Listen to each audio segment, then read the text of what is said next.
முருக பெருமானை வணங்க வேண்டும் என்று நினைப்பவர்கள் திதி, சஷ்டி, விசாகம், கார்த்திகை, திங்கட்கிழமை மற்றும் செவ்வாய்க்கிழமைகளில் வழிபடலாம். திங்கட்கிழமை மற்றும் செவ்வாய்க்கிழமை முருக பெருமானுக்கு உகந்த நாளாக பார்க்கப்படுகிறது. முருகனுக்கு உகந்த நட்சத்திரம்.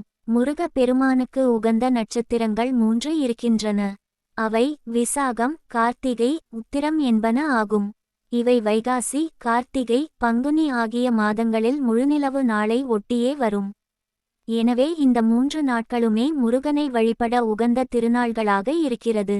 முருகனுக்கு உகந்த மலர். முருக பெருமானுக்கு வாசனை உள்ள அனைத்து பூக்களையும் சாற்றலாம்.